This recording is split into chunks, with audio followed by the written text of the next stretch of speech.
சித்திர நட்சத்திரக்காரங்களுடைய வீட்டில் கண்டிப்பாக கிரகப்பிரவேசம் நடக்கும். வீடு வாங்கி கிரகப்பிரவேசம் செய்யக்கூடிய வாய்ப்புகள், நிறைய பேருக்கு தொழில் ஸ்டார்ட் பண்ணக்கூடிய வாய்ப்புகள், டெக்னிக்கல் சம்மந்தப்பட்ட ஒரு ரிசர்ச் மாடியூலை நீங்கள் எடுத்து பண்ணி அது பெரிய அளவுக்கு வெற்றியை கொடுக்கக்கூடிய ஸ்தானம்.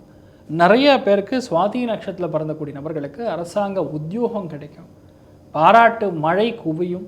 வெளியூர் வெளிநாடுகளுக்கு சென்று உங்கள் வர்த்தகத்தை பரப்பக்கூடிய எக்ஸ்போர்ட் பண்ணக்கூடிய வாய்ப்புகள் கிடைக்கும். அமோகமாக இருக்குது. விசாக நட்சத்திரக்காரங்களுக்கு நிறைய பேருக்கு சீட்டு கிடைக்கும்.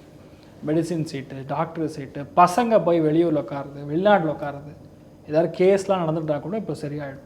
இப்போ யார் அந்த ஆள் பிரச்சனைக்குரிய ஆளுன்னு உடனே பார்க்குற மாதிரி கண்டுபிடிக்கிற மாதிரி வந்துடும். இதெல்லாம் நிறைய விஷயங்கள் உங்களுக்கு பாசிட்டிவாக நடக்கும். அதே மாதிரி கல்யாணம் அதிகமாக நடக்கக்கூடிய ராசிகளில் துலாம் ராசி நண்பர்கள், துலாம் லக்னத்தில் பிறக்கிறவங்களுக்குனா நிறைய கல்யாணம் நடக்கும். நிறைய கல்யாணம்னா ஒருத்தருக்கு ஒரு கல்யாணம், உடனே நம்ம ஆளுக்கு வேறு மாதிரி திங்க் பண்ணக்கூடாது.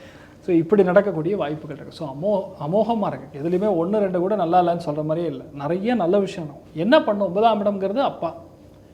9ஆம் இடம்னா அப்பா பாட்டனார். 9ஆம் இடம்னா தொடை சம்பந்தப்பட்ட பகுதி. இதில் ஏதாவது ஒரு சின்ன நரவு பிசங்கக்கூடிய வாய்ப்புகள் இருக்குது. இந்த மறைமுகமான இடங்களில் சில பிரச்சனைகள் வரலாம். இல்லைன்னா அப்பாவுடைய ஹெல்த்தில் கொஞ்சம் விளையாடலாம். அதை மட்டும் பார்த்துட்டா போகிறோம். வேறு எந்த பாதிப்பும் கொடுக்காது. நல்லா இருப்பீங்க.